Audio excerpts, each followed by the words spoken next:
This playthrough is rated M for mature.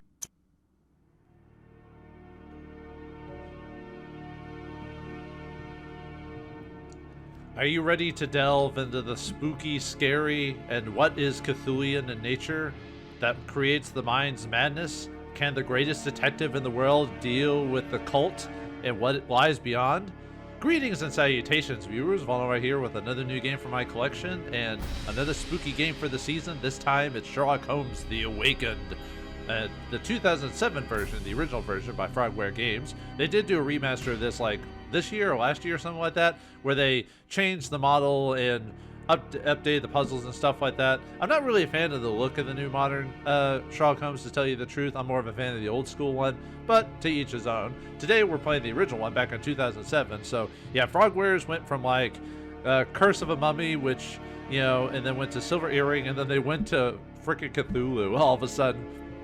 Yeah, this is when Frogwares did a couple of interesting mixture series with Sherlock Holmes, because there was like this, then they did Jack the Ripper, then they did like RC Lupin and a couple other interesting games, just to change it up a bit. From they could have done it classic ones, but they decided to go something a little bit different, because, you know, Sherlock Holmes never went against Cthulhu or the cult of, well, there's other gods in the Cthulhu Mythos, it's just he's the most well-known one.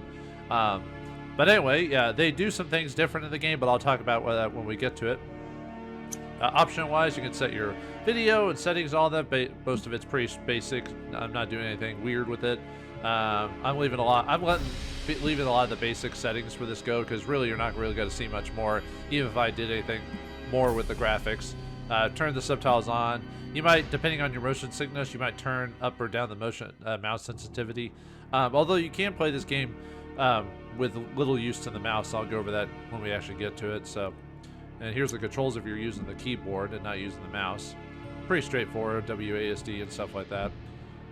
I'll be using a combination of mouse and the other mode, depending on how things go. So, but all right, yeah, I love the picture of the front Cthulhu. Just or is it Cthulhu? I'm not sure. Anyway, just the picture of him, and I love the music in this game as well. Just it really sets the tone for this atmosphere that we're gonna partake. So, but all right, let's see how the detective himself and his companion Watson deal with the nightmares of this creature of the world, and see how it affects them personally.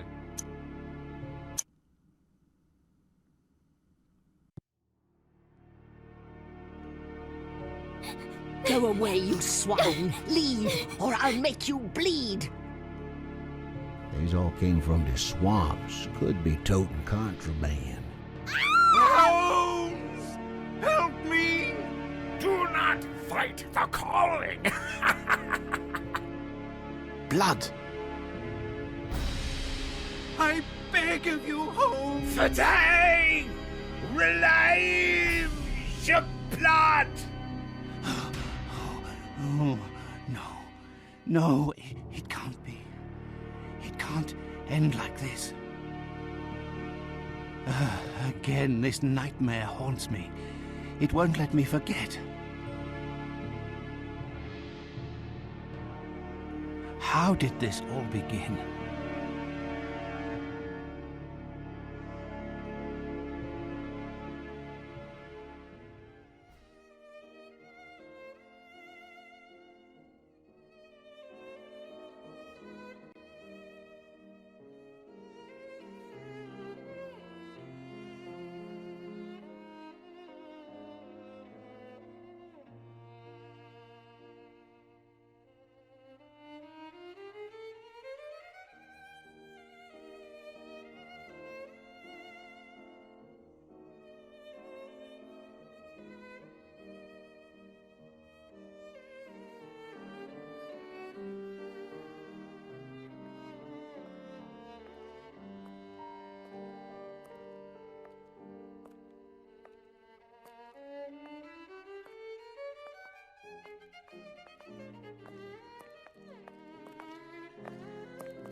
Good morning, Holmes.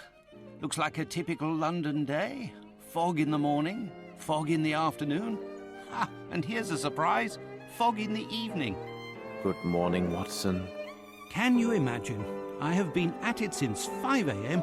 and I scarcely think my list of patients for the day has even been touched. What is more insufferable, I haven't even had a moment with the morning paper. They say the minister will assuredly...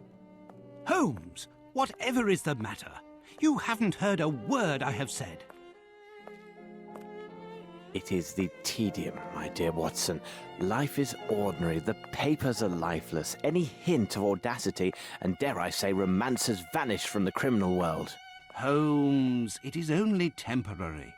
You know perfectly well that sooner or later an exceptional incident will occur in London or thereabout, which cannot rest till the talents of Sherlock Holmes are called into play.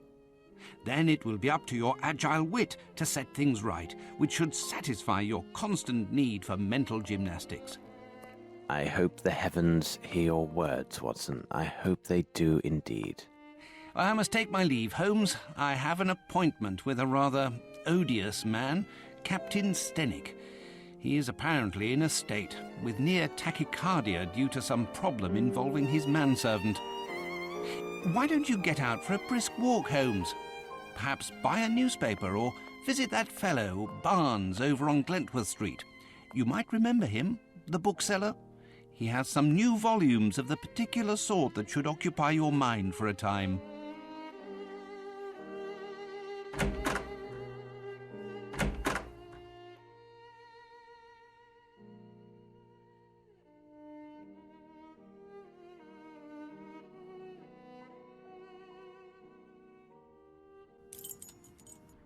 And thus we start the adventure with Sherlock Holmes being bored of life, that he wants crime to happen. I mean, he didn't say that, but he wants something big to occur that requires his mind to work.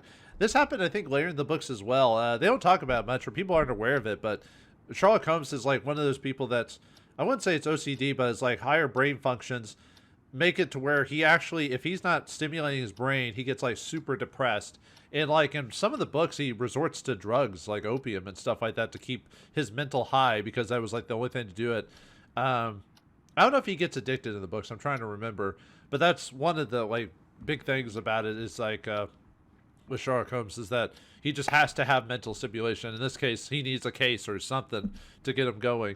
Okay, so as you can see, the engine has been updated, and I like the fact that Watson just walked in the house and just started eating, didn't ask someone to cook anything, he just took Sherlock Holmes' meal and started eating it. But yeah, you can tell they updated the graphics, but there are a lot of weird like graphical glitches in the game as well, almost makes it hilarious. Wait till we get to, I think it's versus Arsene Lupin. There's some funny, it might be in this game as well. There's some funny graphical glitches you could come across if they didn't fix them in the versions I've got anyway. Okay, so this game actually still has third-person point clicking where we move around on the mouse here, just move in the direction. If you see some feet, it'll move you into an area and change the directions on the map. However, there's a new function of the game now. If you press the control button on your keyboard, you can now switch to first-person mode. So this is another new feature of the game of this series, in which a lot of them tend to utilize the first-person mode more often. If you want to run, hit the cap locks, and that'll cause you to run. I might keep out of this mode every once in a while because it kind of gives me motion sickness. But let's take a look at some. There's only some stuff you can only see in the first-person mode. As you can see here, there's a lot of stuff you can miss if you're not in first-person mode. So that's why I might switch in between the two on a regular basis. Because look at this. You get this is a reference to the Silver Earring quest, so or case. So in the first-person mode, sometimes you can see references to other cases or other stories in the game. If something's highlightable, usually there'll be something to indicate highlighting it, like a hand will be here. Like if you're on the map, let me switch back to first-person mode. Sometimes you can't. Sometimes the game will force you into first-person mode depending on the situation. So you won't always get a chance to be in third-person mode. So keep that in mind. But yeah, see how if I highlight, it'll be like that. But if you're in first-person mode, it'll automatically highlight something if it could be interacted with in your inventory. So let's grab the message here and take a look at everything else before we head on out, just to give a gauge. Desk. A picture of Holmes and a little girl. Maybe it's Holmes. Yeah, I don't know why it's a picture of a revolver, but okay. Some of these references I might not get off the top of my head. It's been forever since I played these games. Like I said, for playing this one, I just recently played them after all these years. So, I think the last time I played these games was back when they first released, like 2007, which is what this version is.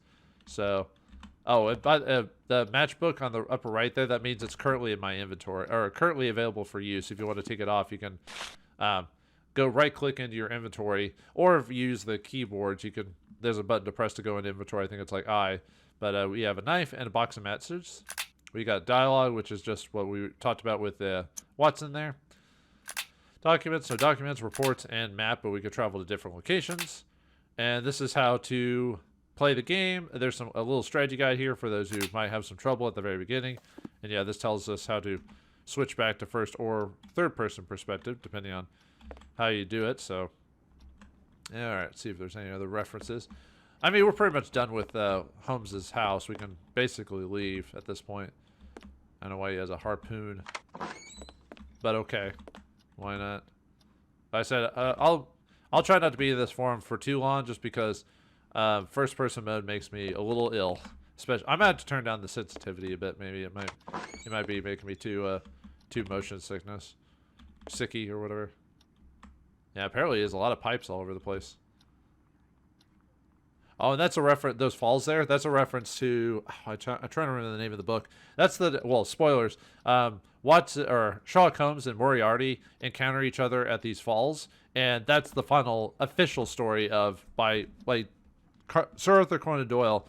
That's the official story of how Sherlock Holmes meets his end. Although other books and other stories make it to where he survives. Spoilers. I don't remember the story, so I mean, Sherlock Holmes does die in the books at some point. I think that's Watson's room. And here's where Sherlock Holmes would shoot into the wall. Yeah, apparently Sherlock Holmes acted like Elvis every once in a while, where he just shoot into the wall. Or Elvis was known to shoot his TVs. So, all right, let's go downstairs and outside.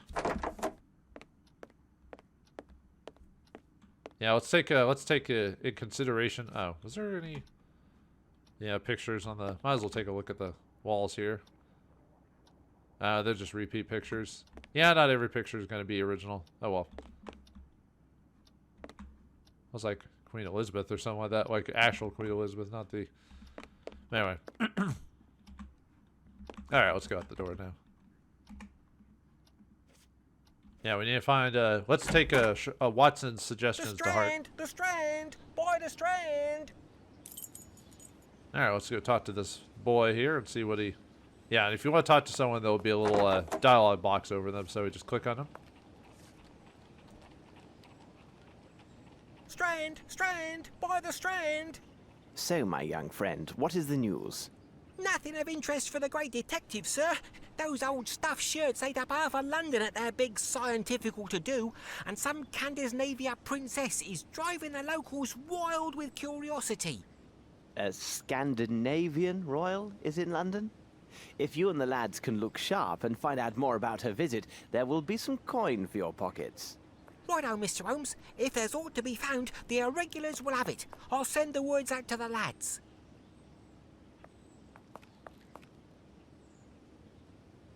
It is necessary to keep my informants in fighting form.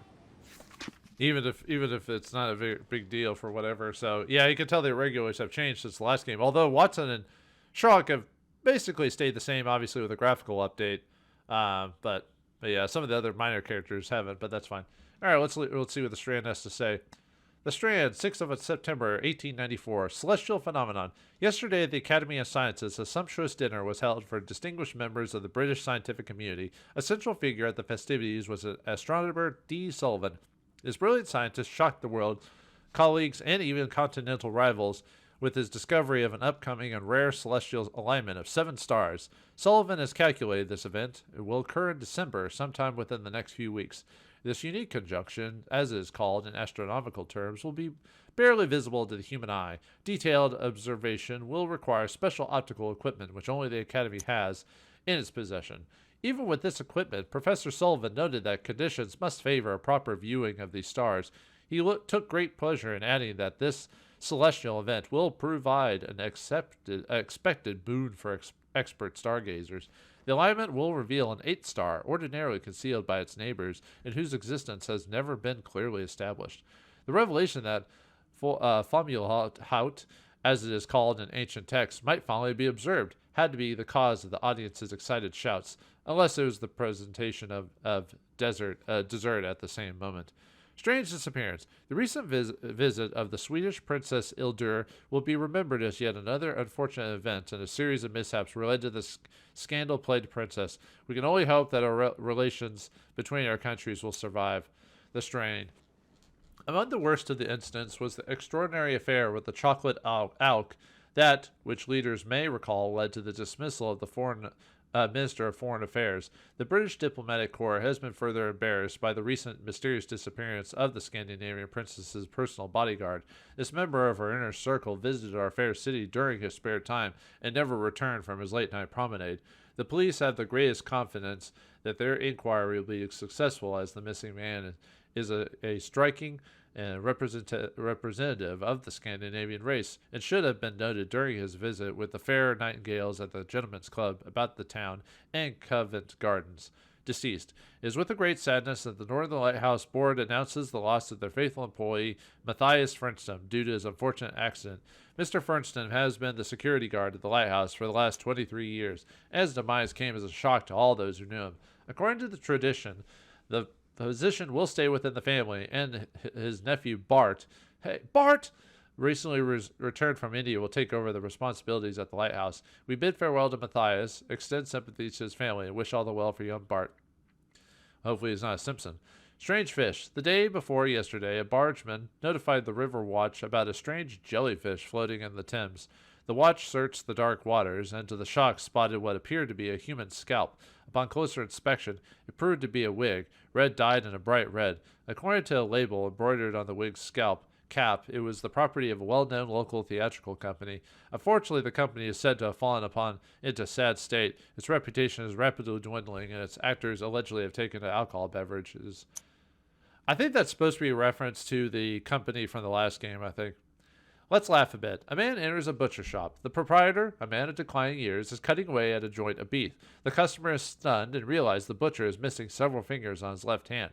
The butcher, seeing the shocked look of the customer, says in a shaking voice, see you looking. I'll tell you, I always like to put a bit of myself into the work, but with age, I'm a lot less handy.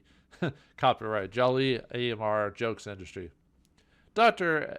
Aletosis, licorice resin, strong gum. Does this sound familiar? Your wife has fled with the coachman from the neighborhood? Your 8th canary has just expired, and even your plants die when you draw near? Yes, these are all familiar signs of malodorant mouth vapors, commonly known as foul breath.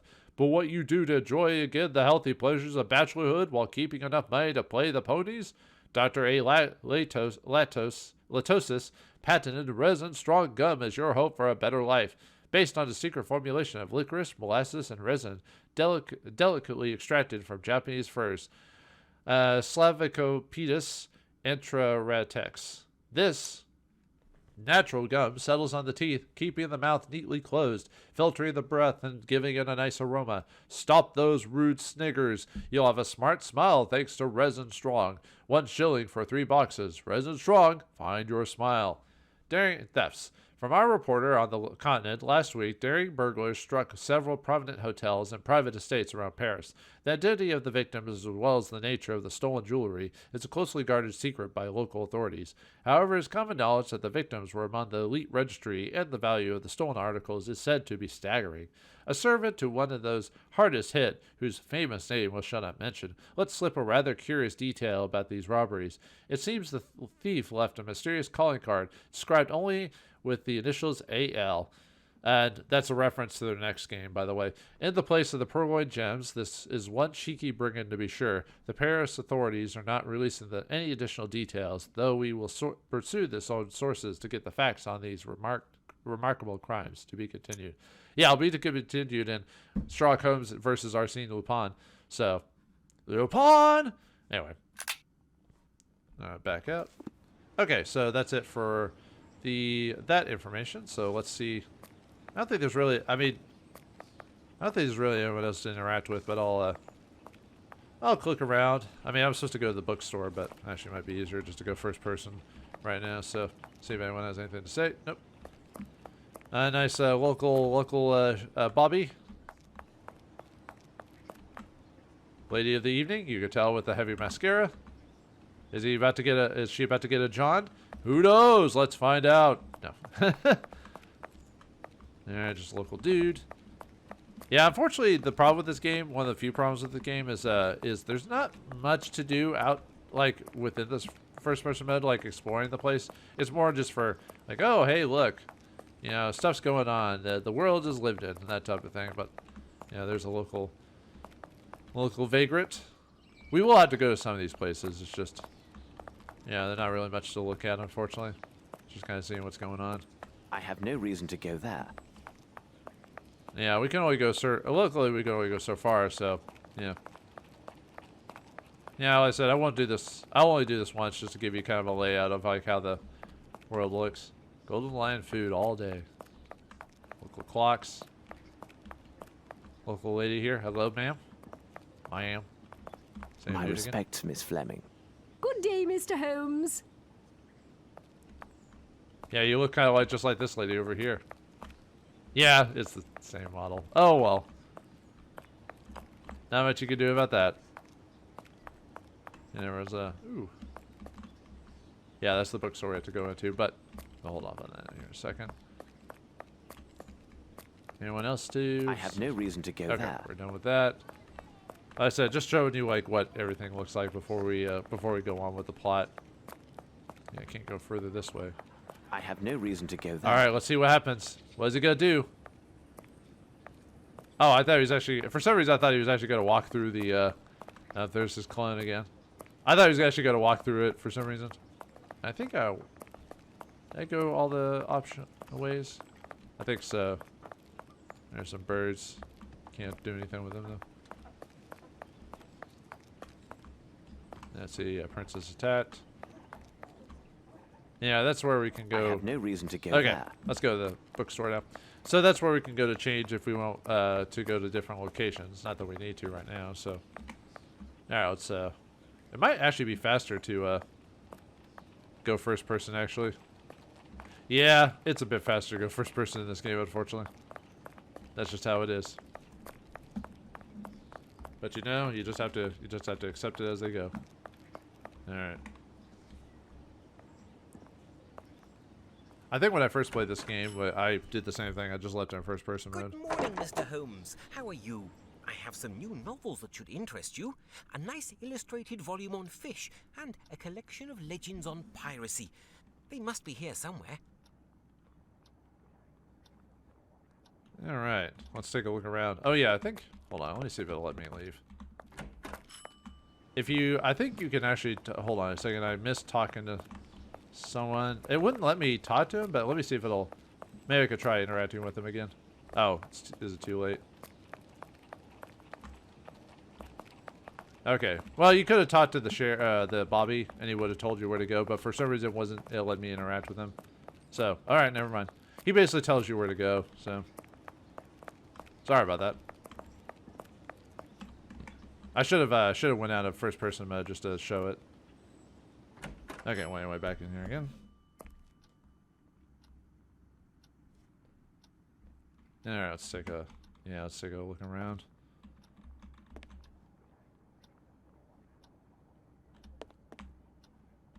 You have anything to say, dude? What can I do for you, Mr. Holmes? Nothing, apparently. Those flowers need watering.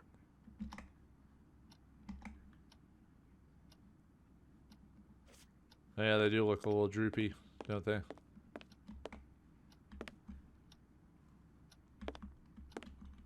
Take a look at all these books. Ah, like an Indian statuette of some sort.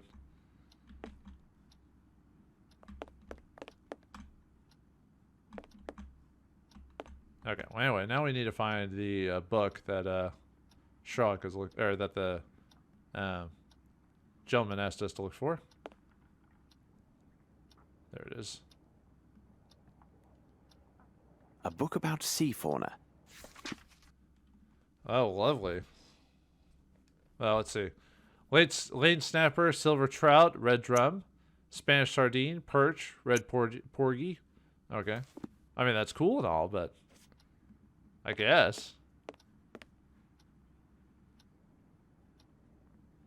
See what else we can interact with.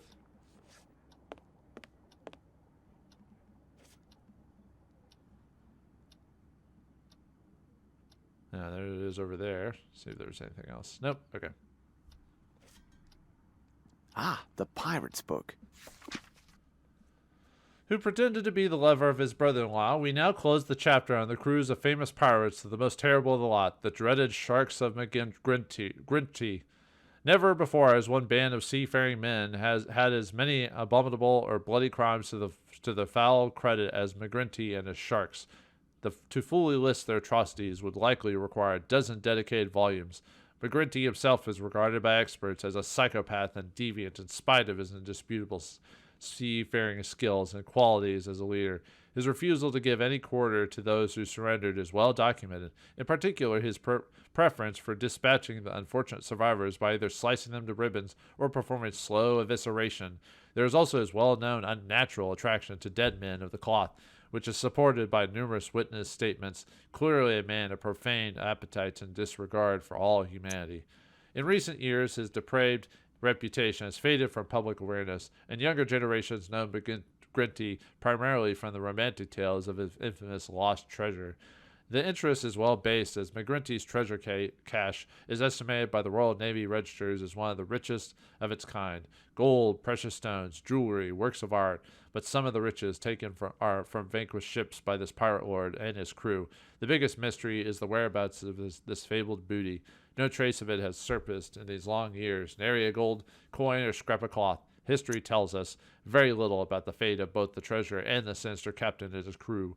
There is one report that hints at the hiding place of McGrinty's lost treasure, though it is of dubious quality. On November 1801, near the west coast of Scotland, the crew of a fishing boat witnessed a battle between the pirate horde and another ship.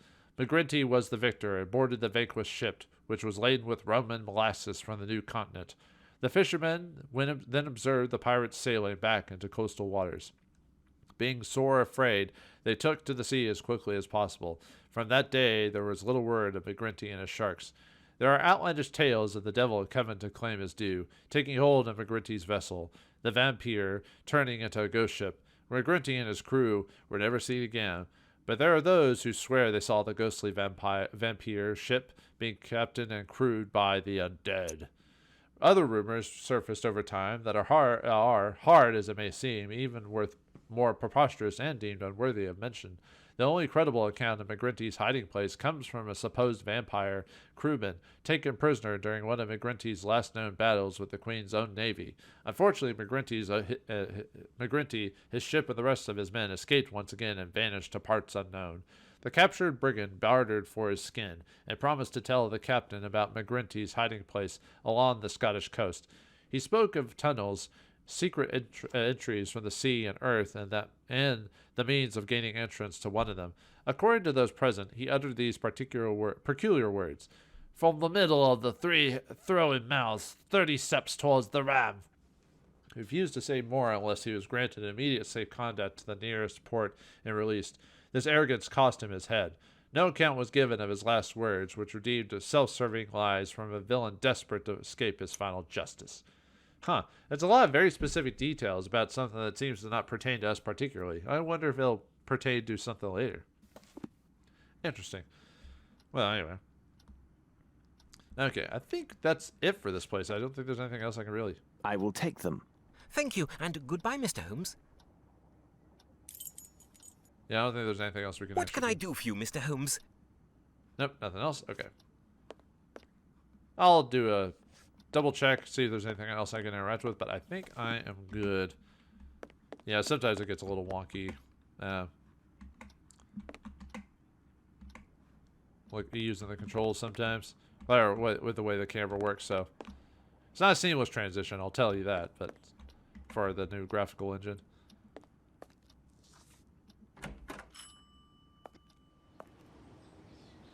Alright, let's get back to Baker Street. Yeah, see how slow it is to walk while you're... Unless you're in a very specific section. Actually, can we talk to her about anything? My respects, Miss Fleming. Okay, didn't think there was anything else we could... How about you, Miss? Can we... Nope. Yeah, like I said, a lot of people are just kind of there for show. A lot of people don't... You can actually talk to.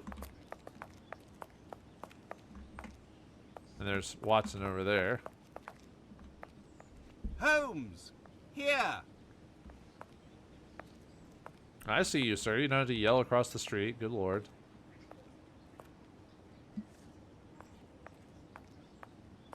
I was just seeing if there's any interactions I might have missed. Nope. Okay. Alright, let's see what Watson has to do. Ah, it's good that I found you, Holmes. As I told you this morning, I visited Captain Stenick. Although his symptoms are not serious, the circumstances which caused his palpitations are quite peculiar. Perhaps you can make something of it. Here is Captain Stenick and Sergeant Ruffles. Aren't you the doctor, though? Like, why would you ask me about the situation? Alright. What do you make of this, Holmes? I don't know. I haven't talked to them yet. Yeah, Sergeant Ruffles, huh?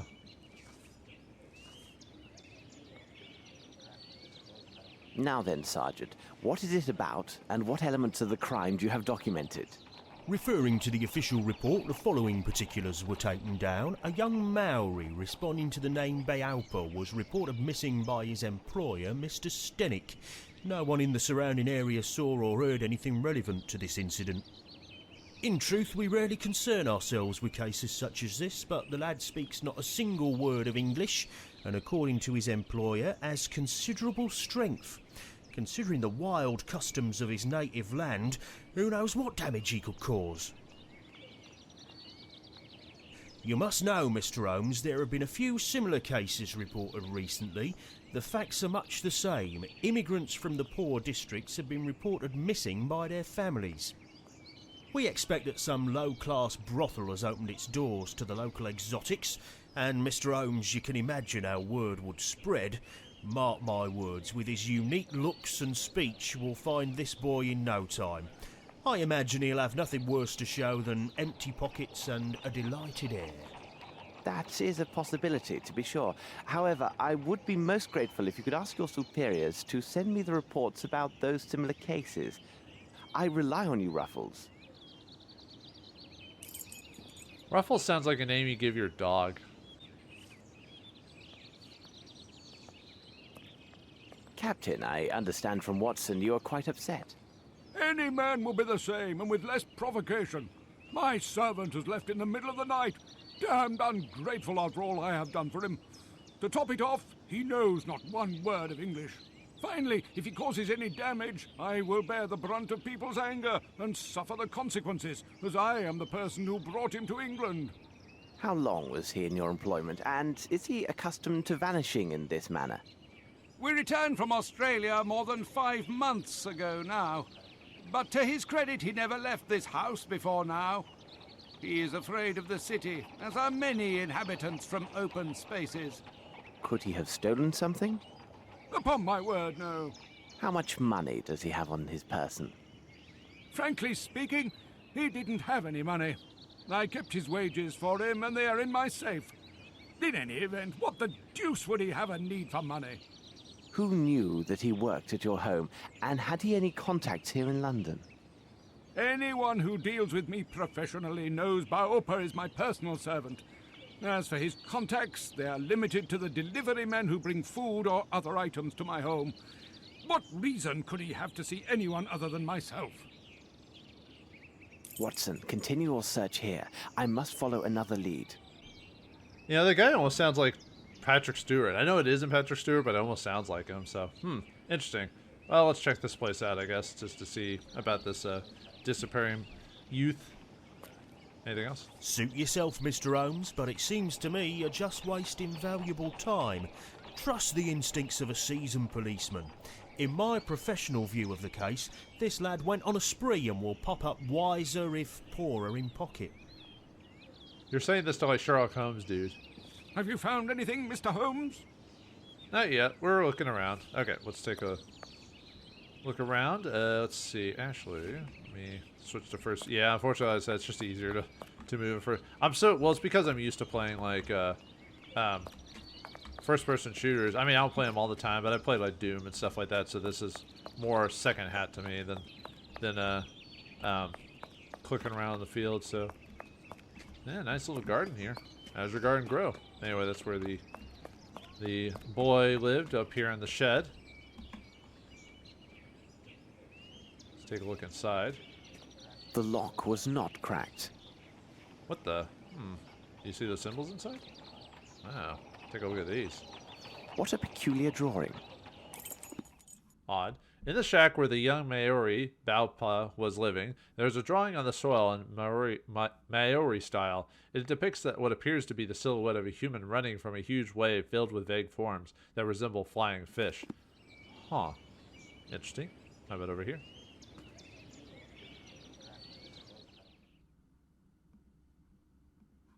Let's take a look.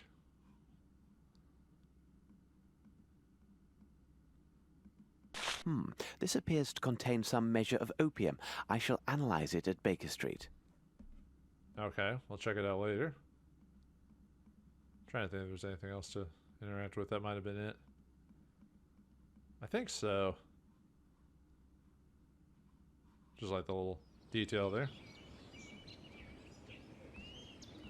Yeah, I think that's the only thing to grab, so... Okay, I think that's it for the shack. Let me double check. There's his little bed there. He lives in there, and yet this guy lives in the house. I mean, okay, just saying. Could have given him a mattress. Then again, I haven't slept there. Maybe it might be the most delectable thing to sleep in, for all I know. So, hello. Let's take a look at these footprints here. Footsteps. Let's see. Now let's measure them. The size is undoubtedly 7. The shoes are also hard-soled. Interesting. In Mr. Stenwick's garden, I noticed footsteps leading away from the wall and towards the shack's door. They were of size 7. What is it, the guy from the previous game? No, they were... or was it the captain or whatever? The size is in connection with the depths of impressions near the wall suggest a heavy or large man. And I don't think they suggested that this youth was heavy, so...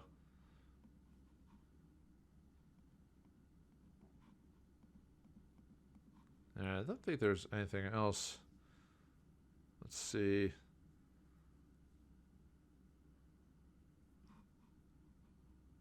I thought there was supposed to be something else you could find here, unless it's another section. Yeah, sometimes there's a little bit of pixel hunting in this game, too. Like, most of it's pretty obvious, but I think all I need to do is just get the size 7 from the situation, so okay. Let's keep going.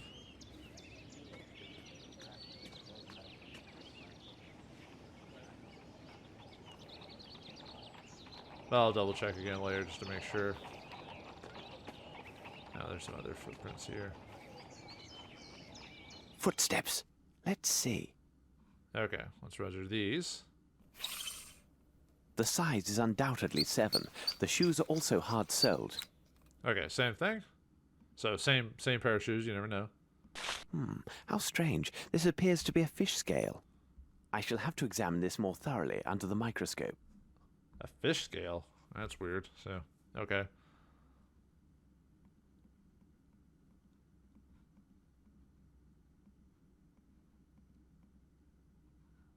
Yeah, like a nice attention to detail for the clues when you go into the magnifying glass. Anyway, it's pretty cool. So,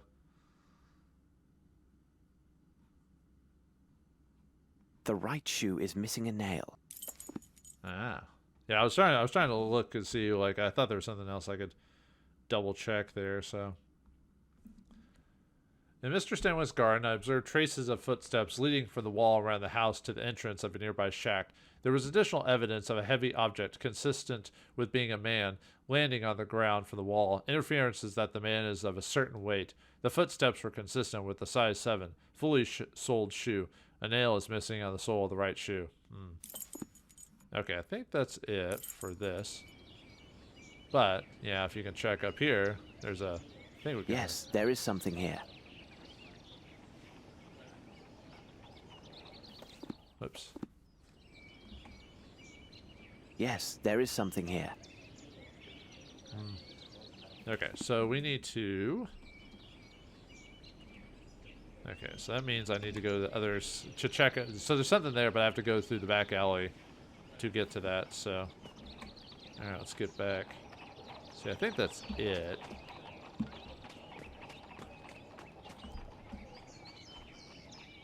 Okay, so, whoops.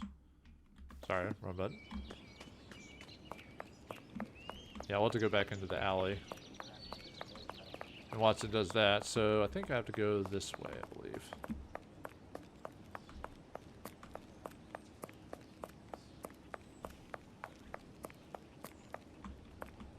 I have no reason to go there. Oh, maybe I need to talk to, let's see, because we need to basically go, whoops. No, that's the only way to do that. Oh, let me ask them really quick just to make sure. Suit yourself, Mr. Holmes, but it seems... Okay, nope. Have you found anything, Mr. Holmes? What do you make of this, Holmes? Huh, okay. Well, basically, we need to... let me see...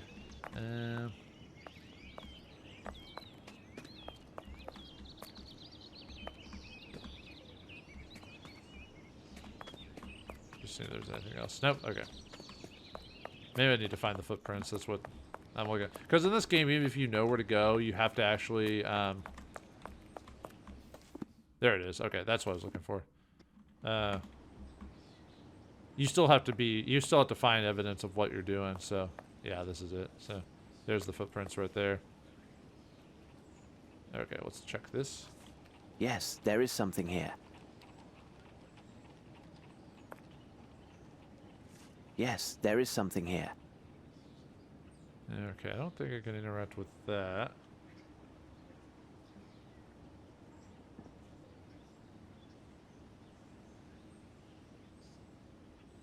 Okay. Let's see. I think I need... Oh, there it is. Yeah, that's it.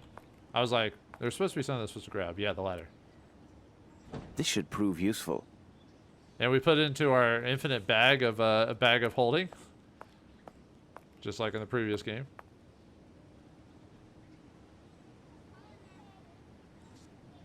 Oh, there it is. Okay. Yep. Yeah. Highlight the ladder. Click there.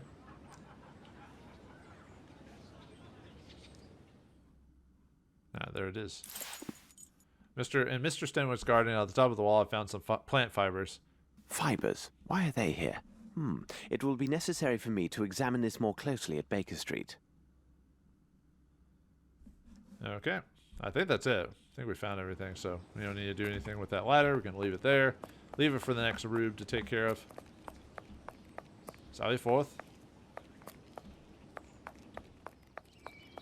Suit yourself, Mr. Okay. You done everything now? What do you make of this? No, yes, we're good. Have you found anything, Mr. Holmes? Have you found anything, Mr. Holmes? That should be it. That's all we need to do, so.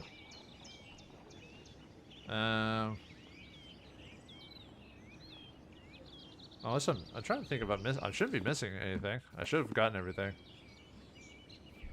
Suit yourself, Mr. O. Yeah, I'm supposed to just talk to Stenwick and continue on.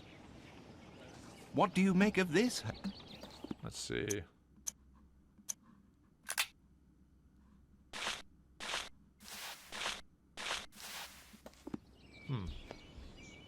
I must have missed a step somewhere. So I already figured out the missing nail. I've already got the fish scale. I found the pictures there.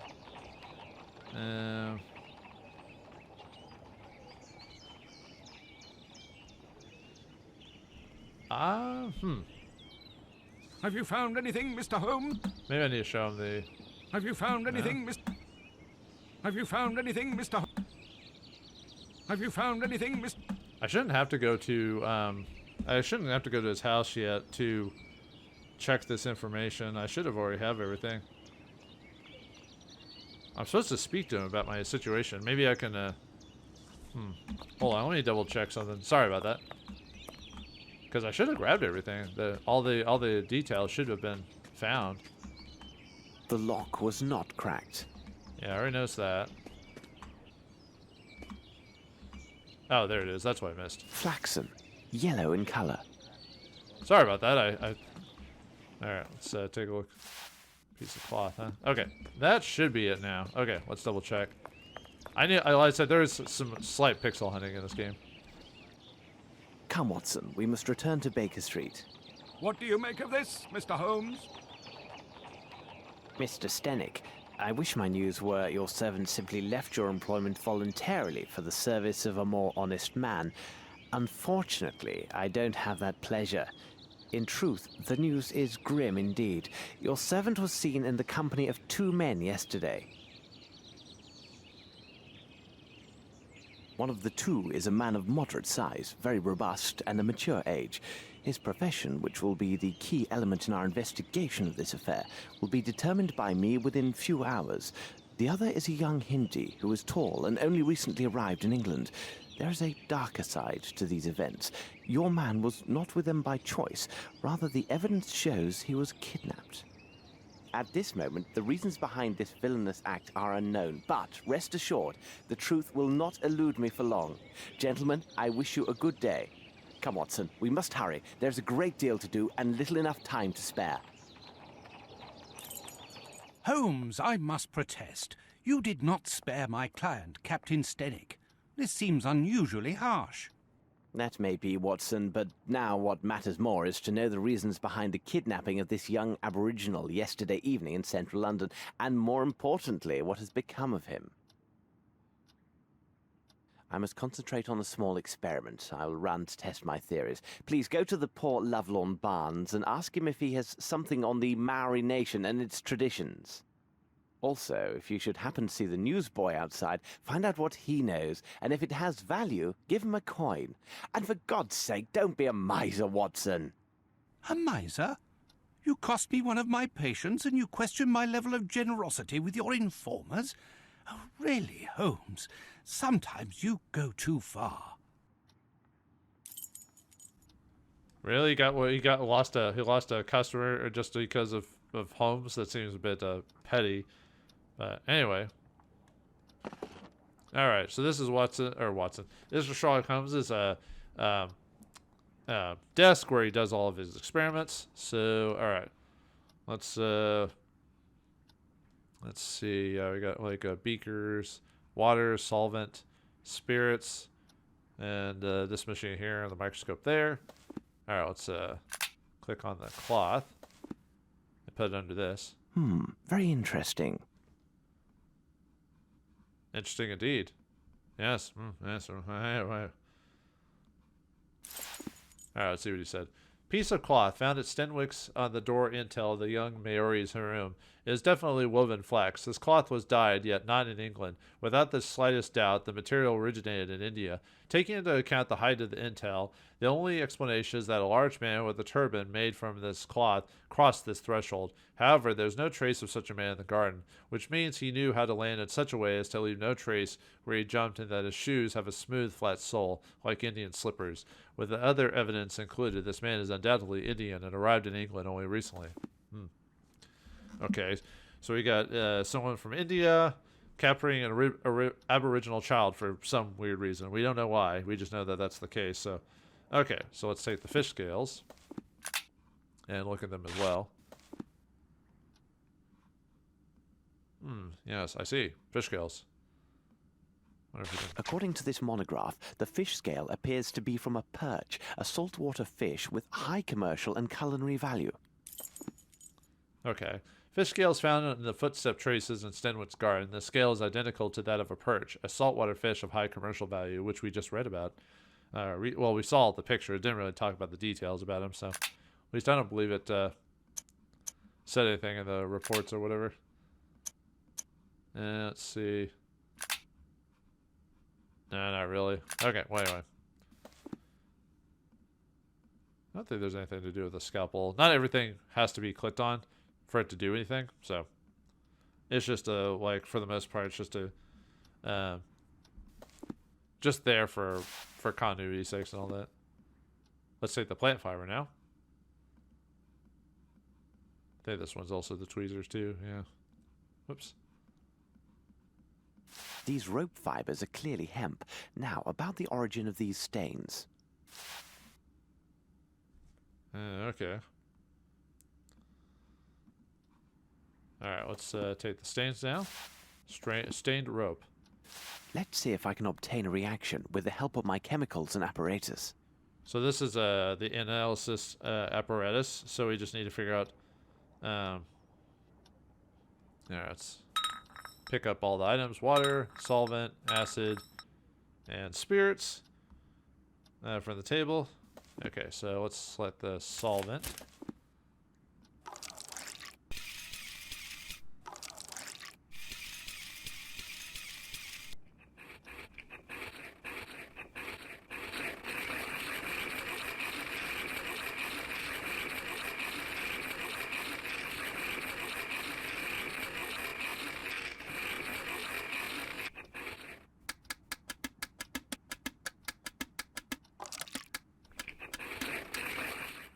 This is evidently coal soot mixed with water, and given the absence of any salt particulates, it must be fresh water. So it had a mini centrifugal force applied to it. Weird. Fibers found on the wall of Stenwood's garden, identified as hemp, likely from rope. They were strained with the traces of black substance, undoubtedly coal soot mixed with water. The water is fresh, as I found no presence of saline. So, you know, hemp can be used for, like, obviously plants. Can also be used for rope and other such things. And there was, like, a thing back, I forgot who it was, that, like, basically downplayed the hemp industry to promote rope and, like, standard rope instead of hemp. There's, like, a big old history about that, which, you know, top manipulations and all this other stuff, but I don't remember the details about it, so. But anyway. All right, let's take the, Now it can't be used for anything. Okay.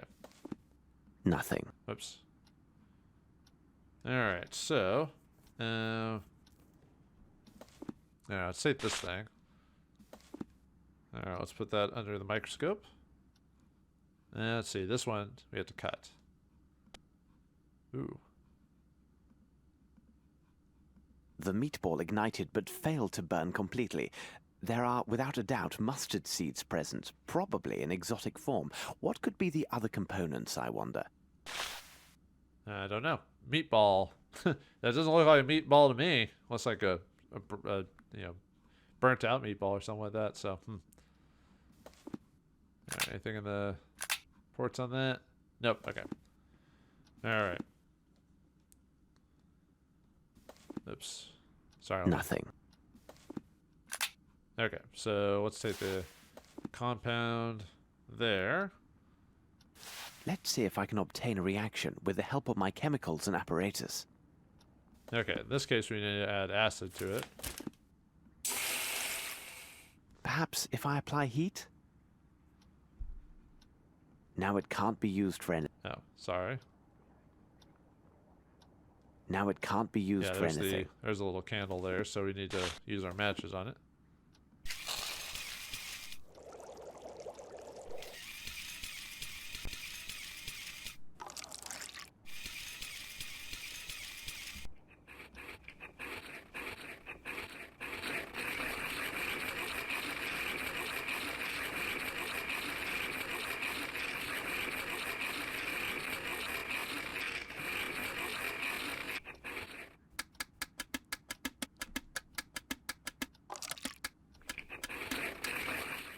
Incredible. I note a strong presence of opium blended with a concentrate of morphine.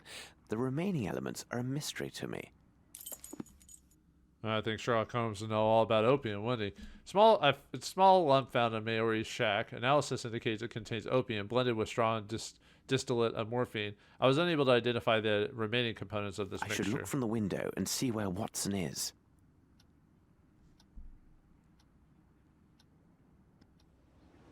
Okay, so, like the previous game, we get to play as Watson. And like that game, Watson has a very small role in this. Or, well, I wouldn't say very small. But he has a small role in this. Because obviously playing Sherlock Holmes, we get to find out what Watson figures out while Sherlock is doing whatever he's doing. What will Watson find out? Is this just a simple case of kidnapping a small child for... perhaps I shouldn't go further with that investigation. But whatever it is, find out next time in the next episode of Sherlock Holmes The Awakened. Thanks for watching. Hope you enjoyed, and I'll see you next time.